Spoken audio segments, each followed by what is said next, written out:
Hello, good morning दोस्तों। कैसे हैं आप लोग? आशा करता हूं कि आप सभी कुशल से होंगे और आप लोगों की एक्सरसाइज रिकवरी सब ठीक ठाक चल रही होगी। दोस्तों मेरा भी सब ठीक ठाक है। मैं भी यानी एक्सरसाइज कर रहा हूं अपनी आज की निरंतरता में। दोस्तों आज मैं जो कि अपने घर पे ही एक छोटी सी एक्सरसाइज मैं करने जा रहा हूं जो कि आधारित है हाथ के ऊपर। क्योंकि दोस्तों हाथ की एक्सरसाइज कितना भी करते रहते हैं लेकिन क्या है कि हाथ की रिकवरी होने में थोड़ा टाइम लेता है। तो उस चीज़ के लिए दोस्तों घर पे यहीं पे मैं थोड़ा सा बिस्तर के ऊपर लेट करके, और दोस्तों एक चीज़ है कि ये मैं आज इस एक पाइप के ज़रिए, इसे यानी एक पाइप है देखिए ऐसे, एक इसके ज़रिए मैं एक्सरसाइज करूँगा। क्योंकि दोस्तों जो अफेक्टेड हैंड होता है हमारा, उसमें क्या है कि पूरी ताकत ना होने के कारण वो पूरा एक्शन जितना करना चाहिए वो सिंगल नहीं कर पाता है। जितना उठाना चाहिए उठ नहीं पाता है, जितना नहीं, जितना चाह इस तरफ जाना चाहिए नहीं जा पाता है। कोई मूवमेंट होता है तो उतना नहीं कर पाता है। लेकिन उसी चीज़ को करने के लिए क्या है कि जब हम इसका इस्तेमाल करेंगे तो देखिए दोस्तों, जैसे कि अभी ये फिंगर के लिए है। फिंगर पे इतना मोटा कम से कम होता ना चाहिए, बांस का भी हो सकता है या कोई पाइप हो सकती है। यानी फिंगर को ग्रिप करने के लिए भी यानी इस तरह से मददगार होता है। और दूसरी बात ये जो हमारा सही वाला हाथ है उसके जरिए इसको सपोर्ट मिल जाती है। उसको सपोर्ट मिलने से क्या है कि पूरी मूवमेंट ये हाथ कर लेता है, तब जा कर के वो मूवमेंट पूरा कर पाता है बाद में आगे जा कर के। तो इसलिए जो है इस पाइप के जरिए मैं करूँगा दोस्तों। और यहीं पे बिस्तर के ऊपर लेट के करूँगा। लेट के करने से क्या होता है दोस्तों कि एक हमें जो ग्रेविटी का सपोर्ट होता है, ग्रेविटी से अगर बैठ के करूँगा तो ग्रेविटी का असर ज़्यादा पड़ता है। इन सब जैसे एक्सरसाइज कोई भी कर रहा हूँ तो ग्रेविटी का असर ज़्यादा पड़ता है। जब लेट के करते हैं तो उसमें ग्रेविटी का असर कम पड़ता है, जिससे कि पूरी मूवमेंट का पूरा मूवमेंट हो पाता है जितना मूवमेंट चाहिए। तो इसी में दोस्तों तो मैं बैठ करके कर रहा हूँ कि चारों तरफ से, लेकिन इसी को लेट करके करूँगा जिससे कि एक पेशेंट है जो न्यूली पेशेंट होगा उसके लिए भी फायदेमंद होगा, और एक पुराना पेशेंट होगा उसको भी यानी फायदेमंद होगा। और इस पाइप का मतलब है कि जिससे कि आपका ये मुट्ठी में एक ग्रिप बन सके, इसे ऐसे छोड़ो इसको और फिर इसको पकड़ करके ग्रिप बनाओ ऐसे, और इससे सपोर्ट भी मिलेगा। इसलिए दोस्तों अभी जो है यहीं पे मैं अभी यहीं पे लेट करके इसी के ऊपर मैं करूँगा एक्सरसाइज।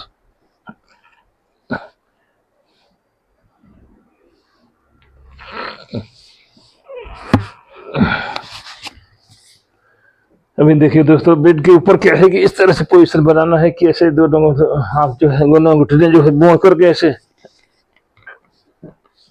दोनों घुटने इस तरह से मोड़ करके। देखिए दोस्तों क्या है कि मेरा इफेक्टेड हैंड जो है ये वाला है, लेफ्ट वाला ये वाला है। तो इस हैंड का एक्सरसाइज यानी मैं खास करके विशेष ध्यान दूंगा। अभी एक्सरसाइज करने के लिए दोस्तों देखिए इस तरह से पोजीशन इस तरह से बनाओ, ऐसे दोनों घुटने मोड़ करके बेड के ऊपर, और इस तरह से बना करके जो है देखिए हाथ का जो है इस तरह से एंगल बनाओ। तो पहली एक्सरसाइज के लिए दोस्तों पहला एक्सरसाइज है शोल्डर फ्लेक्शन, यानी शोल्डर का मूवमेंट देना हाथ में। इसमें दोस्तों वैसे जो है इसमें देखिए आपका फिंगर की भी एक्सरसाइज होगी और रिस्ट की भी होगी, एल्बो का भी होगा और शोल्डर का भी होगा। लेकिन इसमें शोल्डर के लिए मान लीजिए अभी शोल्डर अबडक्शन पहला एक्सरसाइज इस तरह से हाथ को, यानी पहले तो पोजीशन इस तरह से बनाओ कि ऐसे 90 डिग्री पर ऐसे एल्बो को ऐसे मोड़ करके, और इसको फिर सीधा इस तरह से ऊपर करो, ऊपर करके ऐसे पीछे ले जाओ और फिर जो है आगे ले जाओ। इसमें क्या है शोल्डर को ऊपर नीचे करने की मूवमेंट मिलेगी। अब यही अगर सिंगल हाथ हम बिना पाइप के या बिना डंडे का करेंगे तो उसमें क्या है कि इस हाथ को सपोर्ट नहीं मिल पाएगी। इसी में जब पाइप ले लेते हैं, डंडा लेते हैं, सपोर्ट मिल जाती है, जिससे कि एक्सरसाइज जो है आसानी से हमारा इफेक्टेड हाथ भी कर पाता है। इस तरह से कभी भी यानी किसी स्टिक से के जरिए, लेकिन इतना मोटा होना चाहिए कि आपको आपके फिंगर का ग्रिप बनना चाहिए इसमें, इस चीज़ का ध्यान रखना है। तो इस तरह से दोस्तों ये एक्सरसाइज जो है कम से कम 20 बार करना चाहिए। इस तरह शोल्डर की मूवमेंट इस तरह से होनी चाहिए। अभी यहीं से दोस्तों एक्सरसाइज नंबर 2 के लिए, यानी अभी शोल्डर की ही एक्सरसाइज नंबर 2 है। अब यहाँ से मान लो कि ऐसे सीधे हाथ ले ऐसे उस तरह से ऊपर करो, ये एल्बो सीधा होना चाहिए, एल्बो जो है हमारा मुड़ा नहीं होना चाहिए। एल्बो सीधा होने हो करके थोड़ा सा ऐसे किनारे पकड़ो, ऐसे किनारे पकड़ेंगे तो थोड़ा सा ये जग जो है शोल्डर का एक्सरसाइज जो है एक्सरसाइज नंबर 2 इस तरह से सीधा जाना चाहिए। अब यहाँ पे तो मान लो कि इस तरफ तो चला गया, अब इस तरह से ऐसे ही दूसरी तरफ भी जाना चाहिए, लेकिन हाथ जो सीधा होना चाहिए। हाथ का सीधा होने से तभी जाके इसका फायदा होगा। इस तरह से खड़ा करो इसको सीधा, दोनों हाथ जो है लो सीधा होना चाहिए। और ग्रिप अच्छी इस तरह से होना चाहिए। ग्रिप अच्छी होगी, फिंगर की एक्सरसाइज होगी, और जो है ग्रिप अच्छा होगा तो रिस्ट की एक्सरसाइज होगी, और एल्बो सीधा होगा तो एल्बो की एक्सरसाइज होगी, और शोल्डर मूवमेंट कर ही रहा है। इस तरह से दोस्तों शोल्डर की एक्सरसाइज नंबर 2 हो गई। एक्सरसाइज नंबर 2 के बाद एक्सरसाइज नंबर 3 जो है शोल्डर रोटेशन, यानी शोल्डर को जो है यहीं पे अपनी जगह पे ही, यहीं पे दोस्तों अभी शोल्डर की एक्सरसाइज के लिए इस तरह से एल्बो को इस तरह से ऐसे 90 डिग्री खड़ा करो, यहीं से जो है यानी एक बार नीचे ले जाओ, ऐसे ऐसे एल्बो को मुड़ा हुआ है। इससे क्या है शोल्डर आपका जो है अबडक्ट करेगा, एक बार नीचे जाएगा तो शोल्डर को रोटेट करेगा। इस तरह से एक्सरसाइज नंबर 3 दोस्तों ऐसे ही बेड के ऊपर लेट करके इस तरह से, यानी पाइप के जरिए ही, इस पाइप के सहारे से ही अपना इफेक्टेड हाथ भी जा कर के यहाँ पे अपना पूरा मूवमेंट कर पाएगा। ये हो गई दोस्तों एक्सरसाइज नंबर। हर एक्सरसाइज जितने भी एक्सरसाइज मैं बता रहा हूँ दोस्तों कर रहा हूँ, हर एक्सरसाइज कम से कम एक पेशेंट जो है, जो यंग पेशेंट हैं वो तो कम से कम 50-50 बार करें, और जो मान लीजिए कि ज़्यादा एज वाले हैं वो कम से कम 20-20 बार तो करें, तभी जा कर के ताकत आएगी। क्योंकि दोस्तों हर एक पार्ट में मूवमेंट देने से ही हमारी यानी हाथ की मूवमेंट दोबारा वापस आएगी। अब ये होगा एक्सरसाइज नंबर 3 दोस्तों। अब एक्सरसाइज नंबर 4 के लिए यानी यहीं से इस तरह से 90 डिग्री पे ऐसे रखो इसको 90 डिग्री पे यहाँ से रख करके, यानी अगला एक्सरसाइज है चेस्ट प्रेस, यानी इस तरह से आगे के प्रेस करो ऊपर को, इस फिर डाउन ले आओ। एक्सरसाइज नंबर 4 चेस्ट प्रेस, यानी हाथ को ऊपर करो सीधा, चेस्ट के ऊपर सीधा ले जाओ प्रेस करके, इस तरह से ऐसे एक्सरसाइज नंबर 4, यानी ये भी ऐसे ही कम से कम 20 बार ये भी करो। और जो यंग पर्सन है वो कम से कम एक एक्सरसाइज जो है 50-50 बार करो। दोस्तों हाथ की मूवमेंट के लिए आपको जितनी एक्सरसाइज हो सकती है उतनी एक्सरसाइज करो, तभी जाकर के हाथ में जो है मूवमेंट आती है। हाथ की मूवमेंट ही एक बहुत बड़ी प्रॉब्लम रहती है पैरालिसिस पेशेंट के लिए। तो इसको करने के लिए आप जो है जिस समय आपको टाइम मिलता है, बैठे हो घर पे कहीं खाना खा रहे हो, तो कोशिश करो कि इस्तेमाल करो उस अफेक्टेड हाथ को।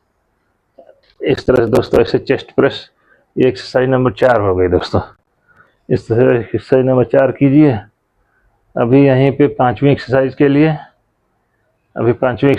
देखिए क्रॉस हैंड क्रॉस टच, यानी अगला एक्सरसाइज जो है हाथ को ऐसे यानी इस तरह से, यानी इस तरह से इस पाँव को टच करो, और वैसे करो फिर, और फिर इस हाथ से इसको टच करो।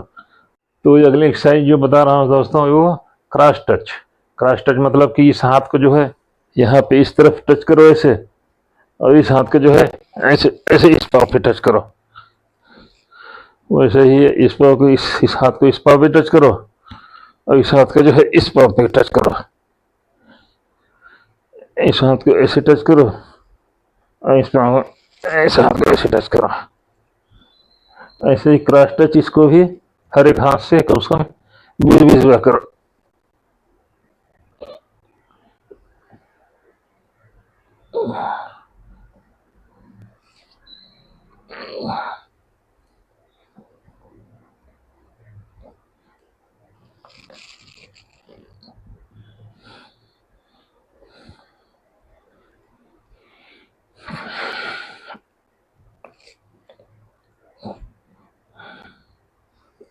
तो इस तरह से एक्सरसाइज नंबर 5 हो गई दोस्तों। तो दोस्तों इस तरह से हाथ की यानी मजबूती के लिए, मैं दोबारा हाथ को वापस लाने के लिए, हाथ की मजबूती को दोबारा वापस लाने के लिए इस तरह से लेट करके एक पाइप के जरिए या डंडा के जरिए आप करके अपने हाथ की रिकवरी को वापस ला सकते हैं। तो इसमें एक चीज़ ध्यान रखना है दोस्तों कि ये पाइप जो है कम से कम देखिए ऐसे ग्रिप करने मुट्ठी बनने लायक होना चाहिए, जैसे कि इसमें भी ऐसे ये इतना ग्रिप होना चाहिए ऐसे, पूरा यानी ज़्यादा पतला होगा तो भी सही नहीं होगा, और ज़्यादा मोटा होगा तो भी सही नहीं होगा। तो इसलिए इसकी साइज़ देखते समय ध्यान रखो कि आपकी मुट्ठी आसानी से बन सके, और ये हल्का होना चाहिए, ज़्यादा वजन भी नहीं होना चाहिए कि लोहे की पाइप ले लोगे तो अच्छा नहीं रहेगा, वो वजन रहेगा। तो इस तरह दोस्तों करके एक्सरसाइज करना चाहिए। और दोस्तों यहीं पे मैं अभी वीडियो को फिनिश करता हूँ। वीडियो अच्छा लगे तो लाइक कीजिए, चैनल को सब्सक्राइब कीजिए और किसी ज़रूरतमंद को शेयर कीजिए। और कोई सुझाव होता है दोस्तों, सुझाव को कमेंट के जरिए बताइए। तो थैंक यू दोस्तों, मिलते हैं अगले वीडियो में।